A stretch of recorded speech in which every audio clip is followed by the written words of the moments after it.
And you Thank you. Perfect. Sorry, please go ahead. no, sure. And you can, use this or not use it. And if you want to have another conversation, that's fine too. So, Yeah, whatever works for you guys. perfect. Yeah, I think the idea is also to have perhaps a compilation of a sort of welcome or intro video as well of different professors that have that are participating in the program, and so they've asked for it to be recorded. So thank you also Sure. for consenting to that. Yeah, and exactly as an incoming 1L, I already feel like learning about this history, especially HLS, is so important to just my understanding of how to approach my legal education for the next 3 years. Yeah. And I think that it's an important message to students that the frustration with Harvard and the frustration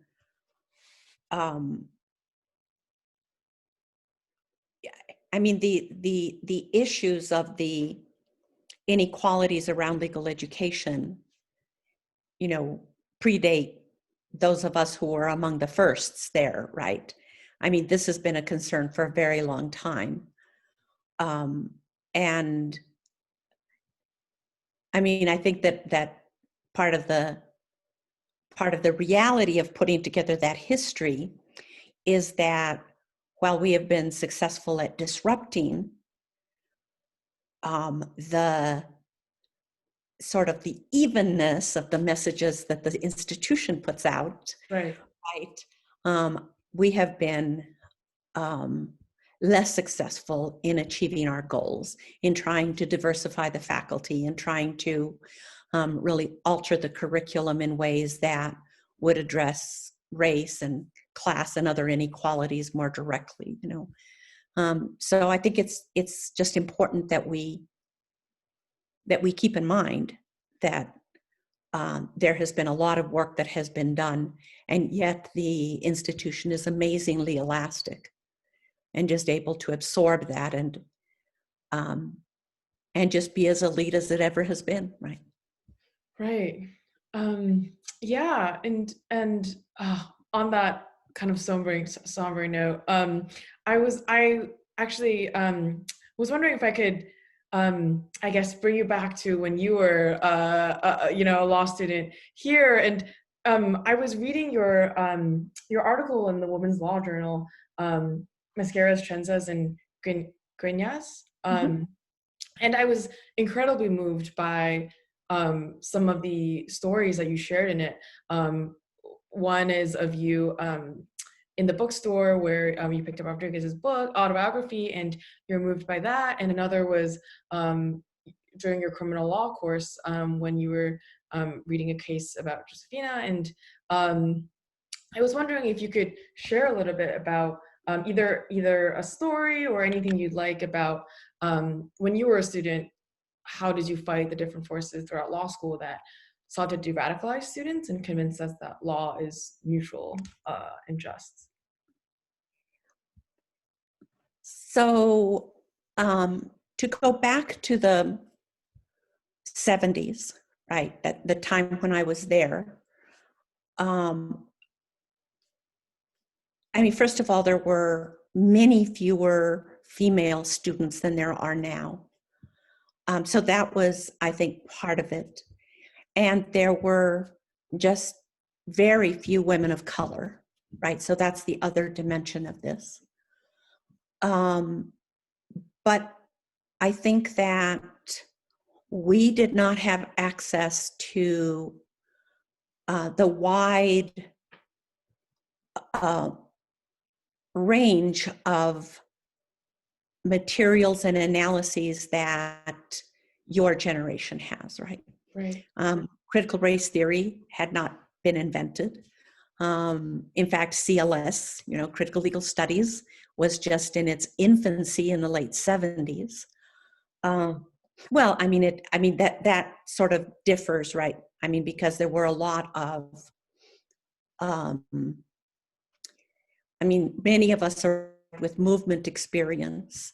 And by that, I mean, the anti-war movement, the civil rights movement, the Chicano movement, the women's movement, and the sexual revolution, right? All of that was part of the milieu in which we arrive. And I think many of us arrived with an understanding that we were part of a global movement, because so much of what I had learned in Chicano studies and in really the conversations that I was having in undergraduate were rooted in the African liberation movements, right? And so there was definitely this realization that, to the extent that there was this analysis around this colonial process that had taken place, that in many ways we felt like internal colonies of the United States. Certainly within Chicano studies, there was very much that feeling that many of the same processes, the extraction of resources, the control of the budding intelligentsia, just the wage labor, the wage theft, all of those processes were very much that we could read about coming from Africa, and to some extent Latin America, were present in our own lived reality.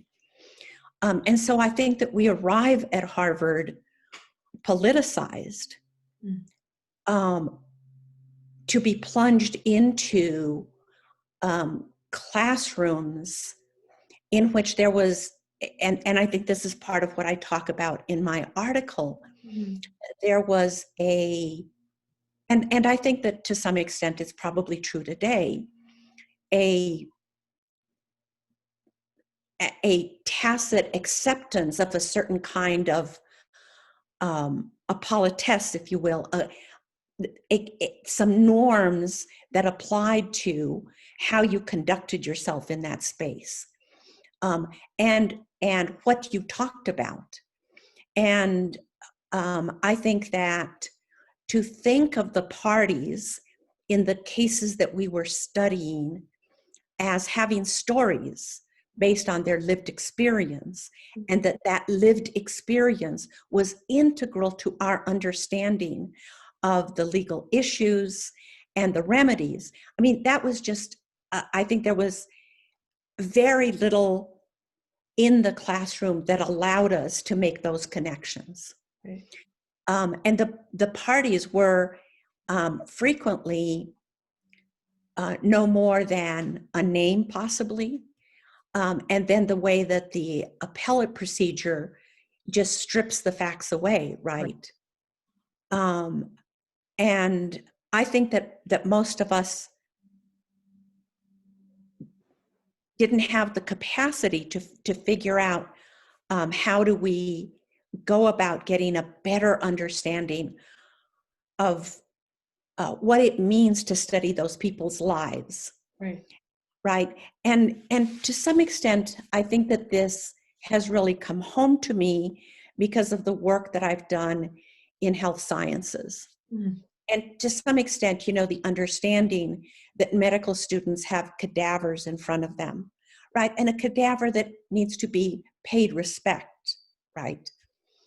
And that there was just so little attention given to the number of people whose tragedies, frequently resulting in loss of life, loss of freedom, loss of, material resources, and that there was never any homage paid to the lives that really become the text for our studies, right?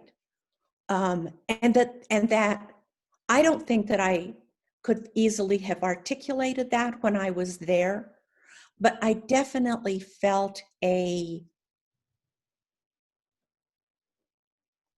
just a chasm that existed between my life experiences and what was going on in that classroom, even when the cases had to do with life circumstances that reflected that of my family, right? That of my community, and that of the work that I expected to do.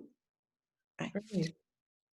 So there was that, right? And then just the other, um, I mean, I think that, you know, the Baki case was being litigated during the time that we were there, that I was there. And the messages were pretty overt to us that we had gotten in through a side door, that we were taking the place of, you know, better people, better in many senses, right? From better schools with better education, with, well, that we weren't elites, right? I mean, I remember so clearly that I would meet people, and one of the questions that would follow just after they would get my name, and it would be, what does your father do? I had never heard that question, right? Right. And I couldn't make any sense of who asks that, right? Because certainly in my life experience, it would have been, who are you? You know, ¿quién eres, right? Who Right. is your family? But that, the two did not align, right?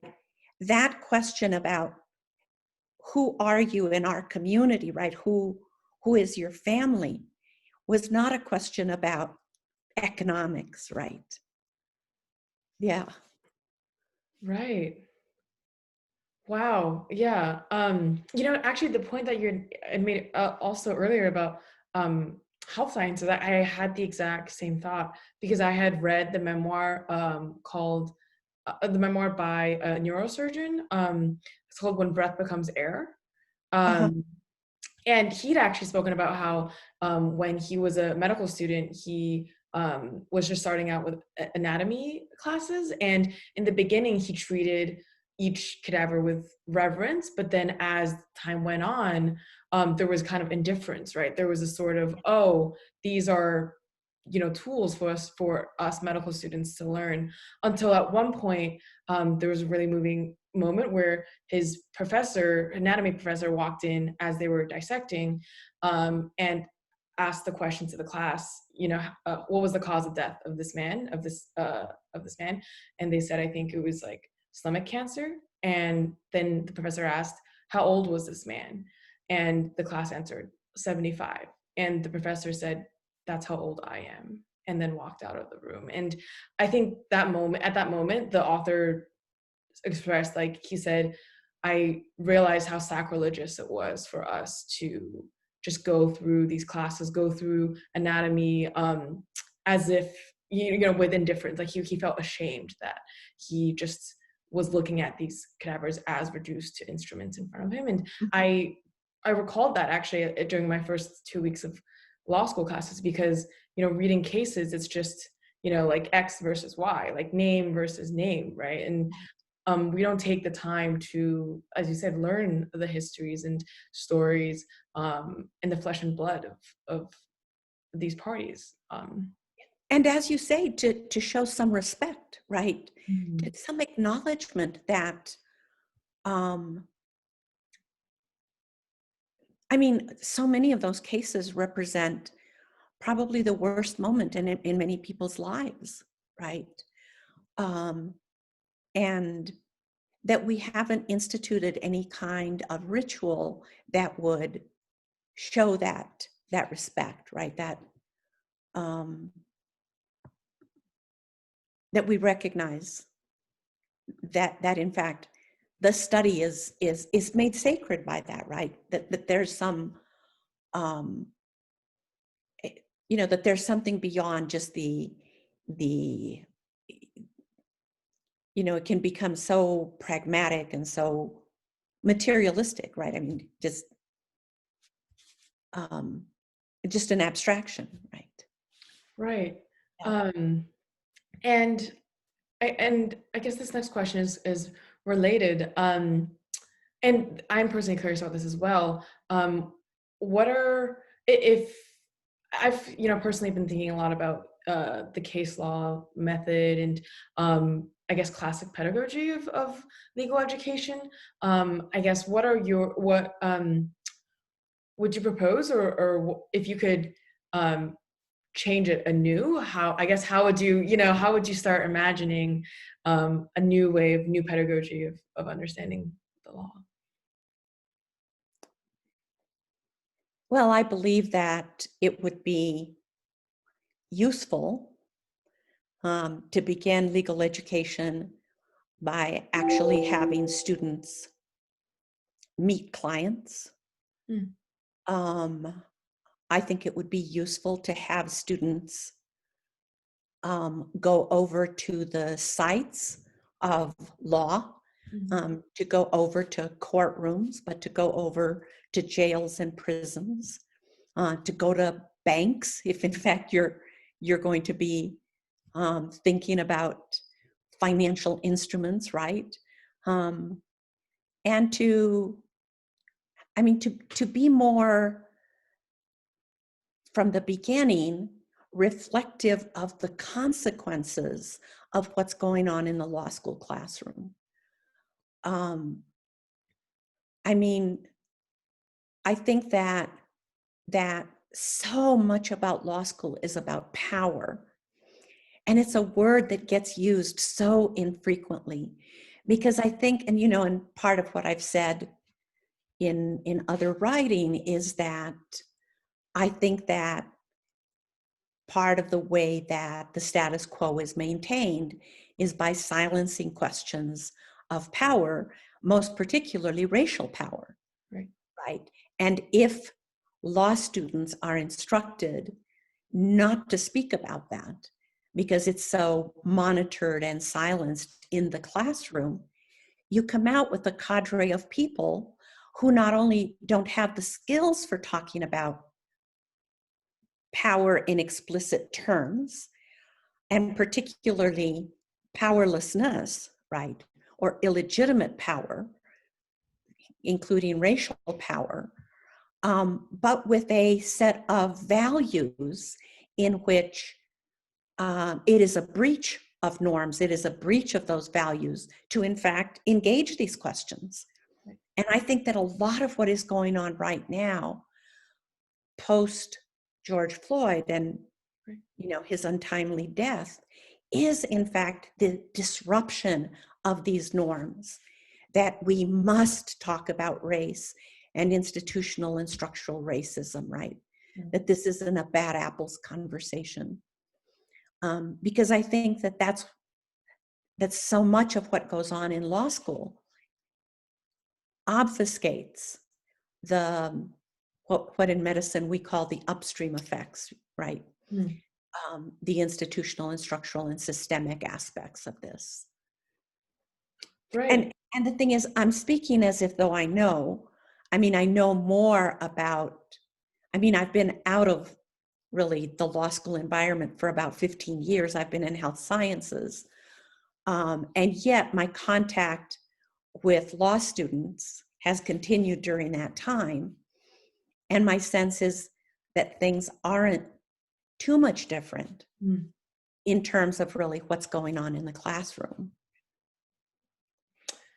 Yeah, I think that even though I've only been here for a month, I feel like I can attest a little bit to that. Yes. And that's also partly why I think it's so important that student organizers in, say, Disorientation are doing this work, and I hope to follow in those footsteps as well.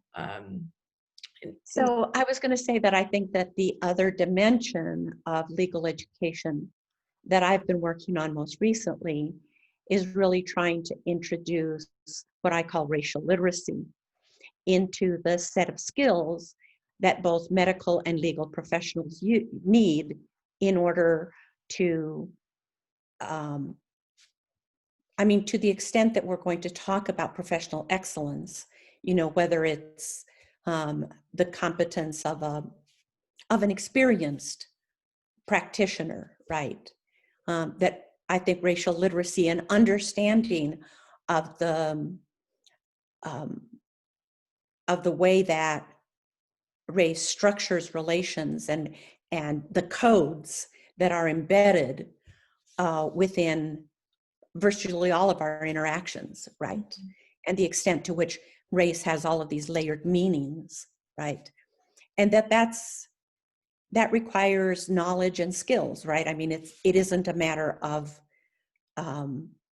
merely, you know, engaging with communities of color, for example, or just being a person of color. I mean, you need to put the time in to learn how to be skilled at race. Right. Right.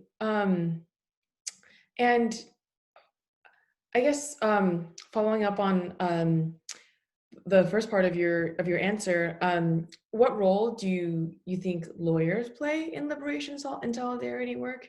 And I guess initially, why did you decide to go to law school as opposed to serving our communities in other ways? So recently I have given more thought to this question because as an undergraduate, I took a 2-semester course in constitutional law. And I had not thought about going to law school. I mean, I had never known a lawyer. I did not come from a family that had contact with professionals or elites of this sort. My father was a social worker, so I mean, it wasn't that. It just was the community, the milieu that I come from really had very marked differences in terms of who you could imagine yourself to be. Mm-hmm. I had difficulty imagining myself just getting through college. And so there was really, I didn't have the idea that in fact there was something beyond that. It was my constitutional law professor who asked me if I was thinking about law school, and I said no. And he said that that he would write me a letter if I decided to apply. And then a friend of mine, we were walking across I was at San Diego State University. We were walking across, there's a central grassy area in front of the Student Union building. And he said to me that he had come from there and there was a student recruiter from Harvard Law School. And the two of us laughed about this, right? We couldn't imagine what someone from Harvard Law School looked like. And so we went in, and actually it was a Chicano from California.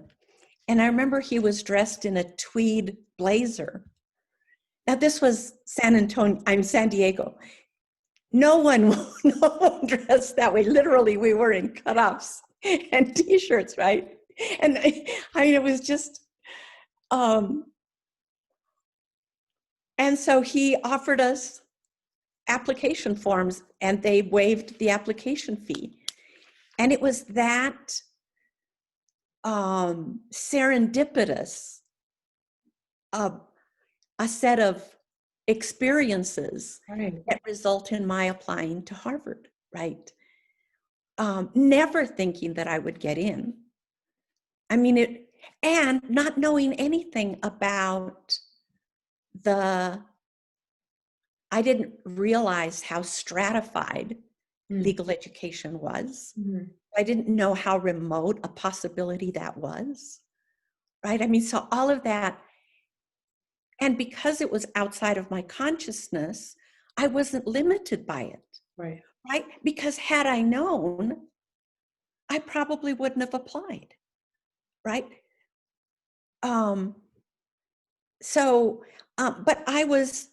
But what motivated me was I was very involved in student politics and highly politicized.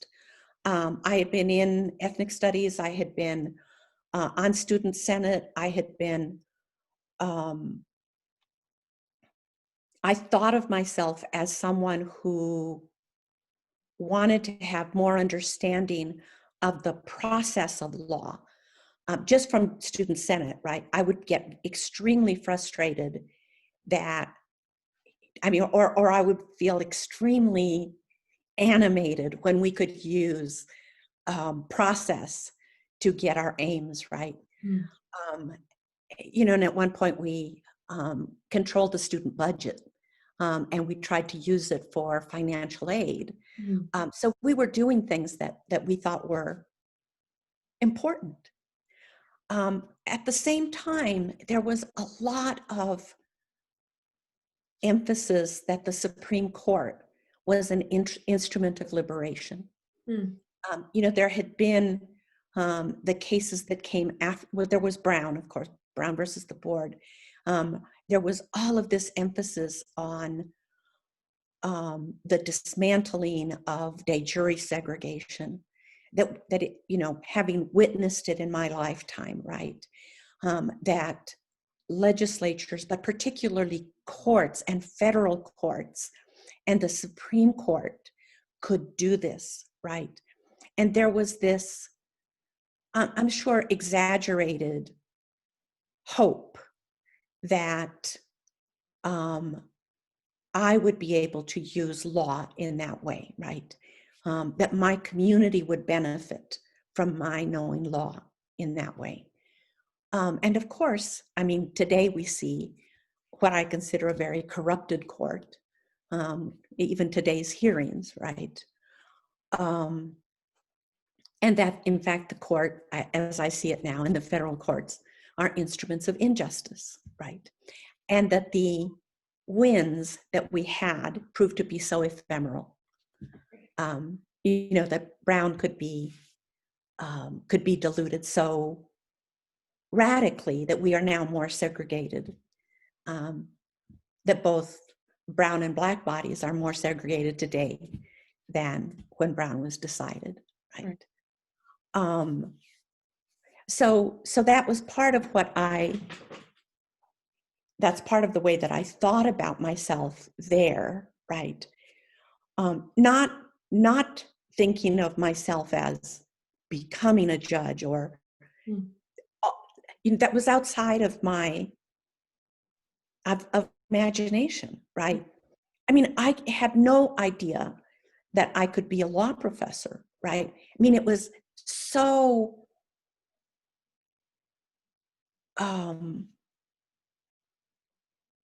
it was outside of the experience of any woman in my family, right? No woman in my family had ever gone to college.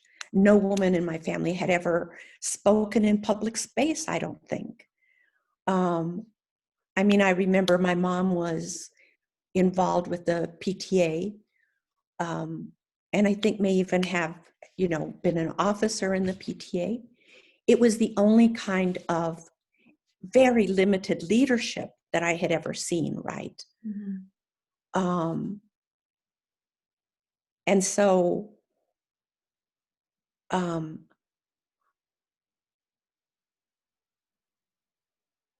but I knew once I arrived there. So today, when I'm talking about racial literacy, I talk about bending white space, mm-hmm. or curving white space. And I'm using the analogy of time-space fabric. And you've seen that picture where there's a mass, right, a ball that sort of bends that fabric, right? And I try and say that our bodies, our stories, our hopes are that mass that bends the space-time fabric of racism, right, of white supremacy. And I didn't have this analysis when I was at Harvard, but I had that experience. Mm. I knew that in almost every space that I was in, I was, if not the only woman of color, frequently one of 2 or 3 women of color, right? That there were just so few of us. And in many of the social spaces I was in, I was not only the only person of color, but frequently the only person who could speak to anything having to do with marginalization. Right. Right. And I'm sorry, what was your framing question before you asked me? No, I mean it's related to your I guess, conception of virtual literacy as well. Just what does a reconception of legal education look like? And you've Yeah. answered that. And you know, it's evidently based on your own experiences. And yeah, that was the question. Well, I mean, I think that just to append a conclusion, I think legal education needs to be remade in terms of the curriculum. I think that we need to rethink law schools. I mean, right now they're citadels, right? I mean, they're imposing just in terms of their architecture in a way that I think is a threat to justice. I think that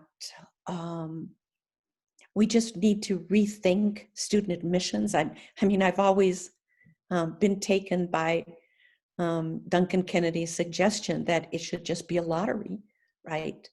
And I really don't think that we would sacrifice merit and quality, as at least I use those words. Right.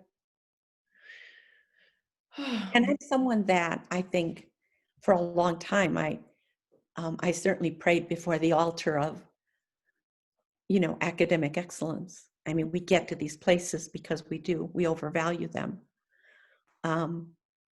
But I think that we end up with a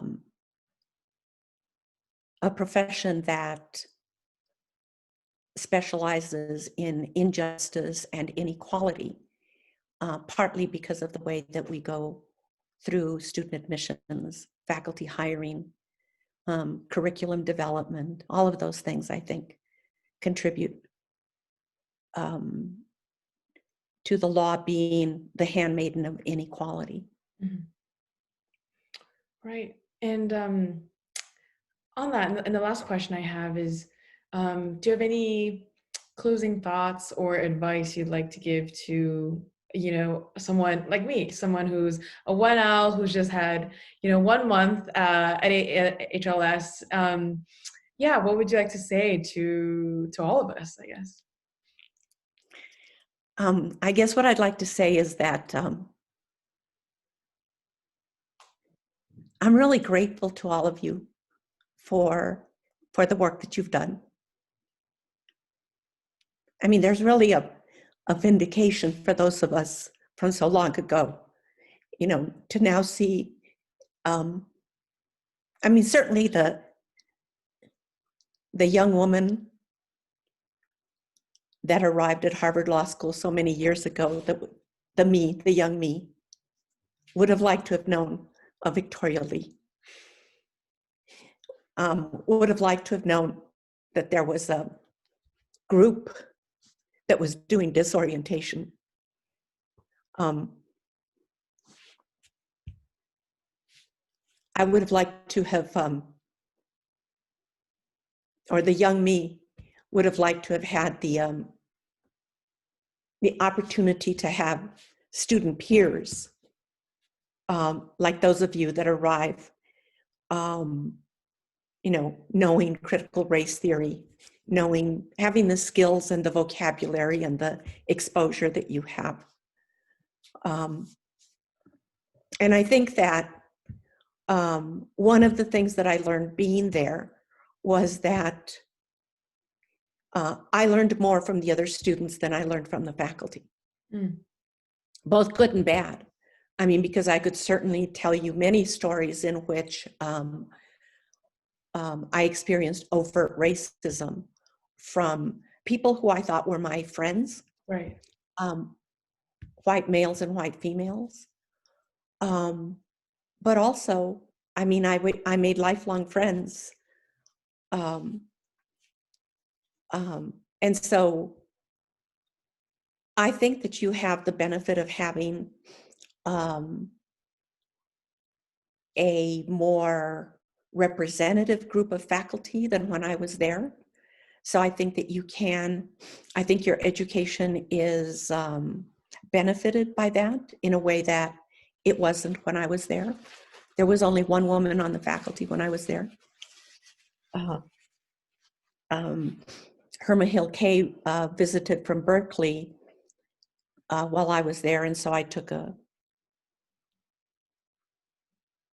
now I don't even remember. I think it was a remedies course that I took. So I think that's, I have felt incredibly privileged to get to know. Sorry, I'm not sure. I'm sorry that, you know what that was, Siri, right. I don't want to say it because she'll answer me. It will, whatever. But I think that the students that I've gotten to know by working on critical race theory and the other, being invited into, when Belinda Hall was right. taken and invited to come in and do some teach-ins. My life has been greatly enhanced by the contact that I've had with students who are now at Harvard. And I mean, it's the old me that says that, but I think the young me would have greatly benefited by knowing all of you guys. And I thank you a lot for the work that you're doing. And I think that we can only be here and do the work because of people like you. We are truly following your footsteps, and we owe so much gratitude and debt to your generation, right? And your generation of scholars, of revolutionaries, of radicals who have been here and elsewhere as well. Well, it's really reciprocal. I've said before that the role models that I had were, first of all, my daughters, that I became a better person trying to be the person that they needed. And I'm, gratified that in my family, there are now 3 generations of critical race scholars. I have a nephew at Yale who's doing CRT. And so, but certainly I have learned so much from students. I mean, what I couldn't have learned from my peers, because for the most part, we were learning together. Right. I think our inspiration has been the students. And I think all of you should really depend on one another to challenge us, to challenge the system, to challenge one another, to live your dreams there. Thank you. In such a sombering and such a particular historical moment, these words mean truly so much to myself personally, and I know that they will mean so much to those who hear it during disorientation and beyond. So I wanted to ask earlier, I mean, could you tell me a little bit about yourself? Mm-hmm. So I'm currently a 1L, and I was born in Brooklyn in New York City, but I've lived in Beijing for most of my life. And then I attended school at Columbia studying history, with a focus in history of ideas, or intellectual history. I just graduated in May, and now I'm starting 1L here. And I think, and I also spent 2 years at Johns Hopkins University as an undergraduate, and I think it was actually being there. I was more drawn to the people in the city of Baltimore than I was to the institution of Johns Hopkins. And so I did, a lot of work working within communities and neighborhoods in Baltimore, and I think that's where really I became engaged with and passionate about fighting racial injustice and learning more about what more I can do from that perspective, and also as someone who's lived abroad or has a significant life experience in abroad. I am still trying to, like you mentioned actually earlier, kind of conceptualize racial injustice and also the radical movement against it as a global movement as well. And so combining some of my own personal background and personal experiences into the things I feel really passionate about, which is fighting racial injustice. And then now going to law school, I think you know, even in the first month, just since George Floyd, and also the upcoming elections, the pandemic, just feeling there's so much of a disconnect between what I'm learning in the classroom and like I just was thinking, wow, I'm moving into, you know, Cambridge, like I'm moving into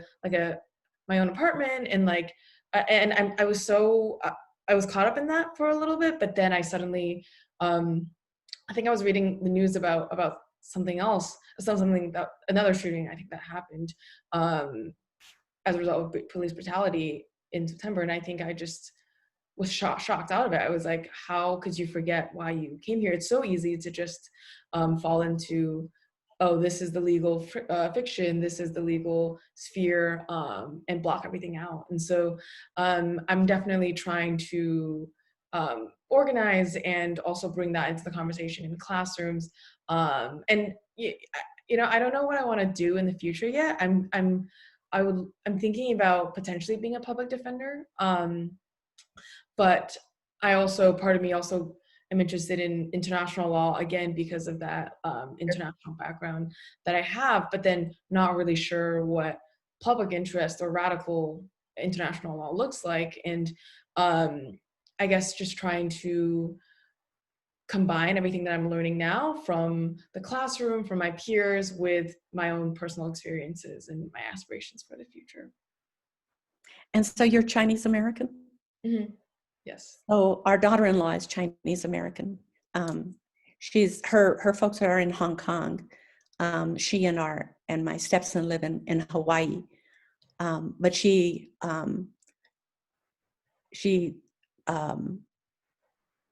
is naturalized. I mean, she was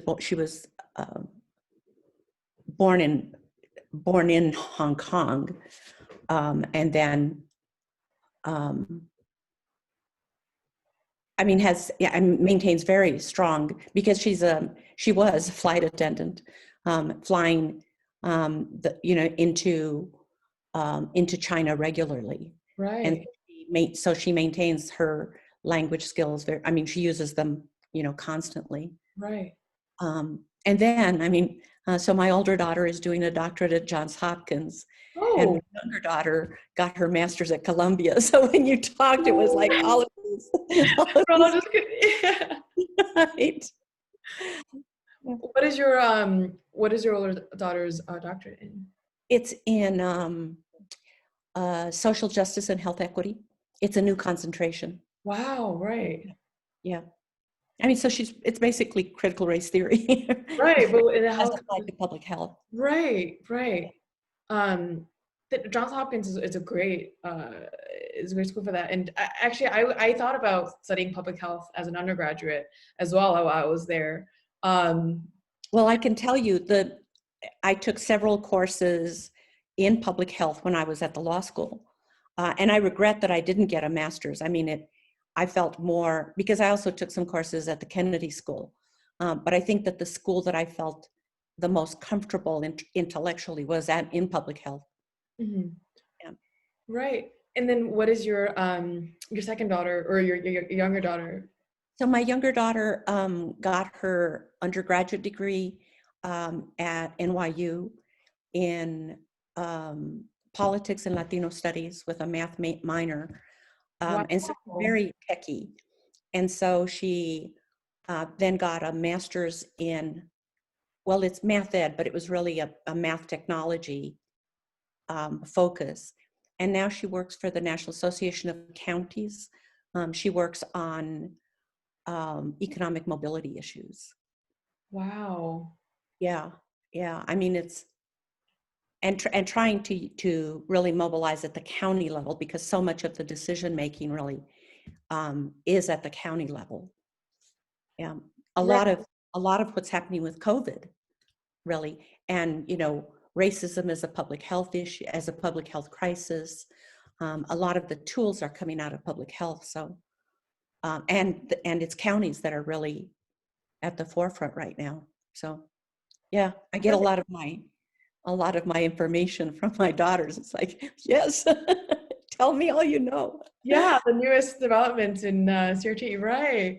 Um, yeah, and I think during undergrad, I was also really interested in I guess sociology and history as well, but in a macro sense, in the sense of systemic change, and I think I still am, but I think now I've perhaps similar to your second daughter as well, I've moved to put a more localized idea, like thinking about as you do, like personal stories, thinking about affecting change in neighborhoods, in small Right, communities. right. And I think it's just kind of a shift in how I thought about it even a couple of years ago as well, right? Well, I mean, I think that having that capacity to do both the macro analysis, right, to have especially your grounding in this international existence, right, with real micro kinds of remedies, right? Right. Because I think that we do not have a good track record in terms of macro solutions, right? Yeah. And definitely I think being in law school was a balancing of both as well, because especially also when doctrinal courses are they can be so abstract and so high level. They're, the 10,000 feet view. And so how do I, keep on and hold on to the micro as well, Right. when I'm thrown into the midst of that. Right. Yeah, I think that I hope you're voicing that in the classroom. One of the programs that I did at Harvard Law School, this must have been in like 2016, was about speaking up. We were playing with the word indifference and indifferent, right? Mm-hmm. That part of the response to talking about race is indifference, right? I mean, it's just shrugged off. And so we were trying to really talk about what are the skills necessary for speaking up in different spaces. Mm-hmm. Right. And then actually following up on that, I realized that law school is kind of a language immersion program. And Oh, absolutely. Absolutely. Quite apart from the jargon, it's also, I mean, this politesse that I talk about, right? This, how do you speak in these spaces? right, exactly. And you were mentioning racial literacy, and I think I'm also kind of a novice in terms of I do want to get better at stopping and deciphering the codes that are racial, right? But that are coded, the languages that are coded that are not explicitly about race and yet 100% definitely about race. Oh, exactly. But I mean, that's so that when you look at white space, well, I mean, most people don't think of space as racially coded, right? And yet, I mean, there are so many spaces that just, I mean, you can walk in and know you don't belong there, right? That it was never not designed, not built, there was no thought given to your body being in that space. Right. So for a lot of the presentations, I would bring a sarape. I once brought Mexican cookies. Frequently, I would dress in a Mexican peasant blouse. It's called a huipil, to wear a huipil in that space as a way of saying, I will not be denied here, right? I will bend this space. Right. Wow. Thank you. And that's given me, that's really given me new inspiration and even actually, I don't know if you saw earlier, I had a different virtual background. I did. But I was going to tell you, I just thought it was so pretty. Yeah. Yeah. I guess I just thought, oh, like, I didn't want to, yeah, it was this one. I mean, are those calla lilies? I mean, mm-hmm. They look like, it's just like, no, when I saw it, and then of course, the cactus, right? It's like, oh my goodness, she has a cactus. Yeah. Yeah, and I change this like every couple of days, just as a way, just as a form of self-expression, and also as a way of diversifying the other spaces that just look super really white and homogenous. You know, everyone has a very like professional or very like proper, you know, like background, and I'm just over here with my cactus and lilies during class, and I think just, you know, constantly trying to find new ways to bend that. Yeah. Even if Well, it's I get a kick out of what message people must get from these crosses behind me, because I'm no longer religious. I was brought up as Catholic, but I'm not Catholic anymore for many reasons. But I always wonder, what do people think that I'm highly religious, right? When in fact, they're mostly, many of them have been given to me by students over the years, right? My family. And so it's really it's a cultural collection. right, and it's Right? beautiful. But it can be easily misunderstood, I think, that, right? The subtle messaging behind, right? Right. Like, it's almost, I need a disclaimer over there, right? No Catholic here. Exactly. Yeah, no, I just took it as it looked beautiful. A huge collection. So I was like, okay. Well, usually I have a painting. In fact, maybe I can walk this over here, that I usually use as the background, that was given to me by my students. Let me see if you can see Oh, wow. the Right. so Oh, and her mask it's is, the mask. It's the yeah, mask. Right. and it's a white mask that is like breaking. So it's hard to know, is she holding it, or is she in fact letting it drop off?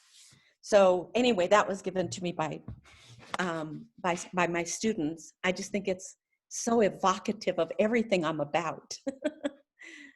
Right. Wow. I hadn't, right. And just that moment of, yeah, you don't know what if she's taking it off or Right.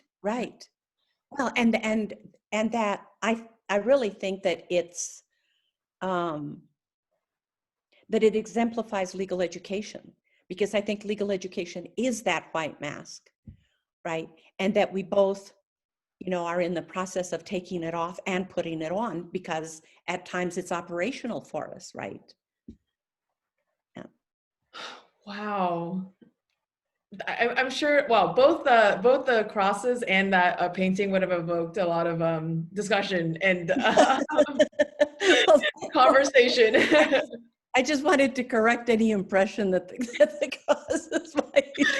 Thank you. Cleared. Your name has been cleared. Since most of my work I'm right now in reproductive justice, I think that I'm probably a false prophet here. Your name has been cleared for our purposes and for disorientation. Well, thank you so much, Victoria. This has been just so nice. And I hope you know this. If any time you want to talk, quite apart from disorientation or whatever, I think Erica knows. I want the students to know that I'm here and available and always eager to talk with you and support you in any way that I can. Thank you. That is much appreciated, and that will be relayed. Great. Thank you so much. This really has been I don't know, it's just very gratifying to be part of this circle. We're grateful to have you, and I hope that we can stay in touch. And Yeah, please just let me know how you're doing, and hopefully you have an easier time than I did. and because of you and your generation, I think that we'll be marginally better, hopefully. Yes. Great. Well, we stand on your shoulders. In return, and on yours, please take care. And Oh yes, we're completely cooped up. we pretty much don't leave. Tomorrow's my granddaughter's 8th birthday, so I think we may actually see her, but for the most part, we're confined to the house. Right. And I hope that your family's safe and Thank you, thank you. We've been of course, um, we're economically comfortable now, and so I think that that's part of the way that COVID has affected people, right? I mean, it's just so income specific. Mm-hmm. Well, happy early or birthday, 8th birthday to your granddaughter, I'll call her. an aspiring critical race theorist. Yeah, Hopefully, she is. yeah, the third generation. Okay, keep in touch and let me know. I'd like to see whatever, your results are, your product. Great. Curious to share in it. Thank you. Thank you so much. All right. Thanks, Take Victoria. care. All right. Bye.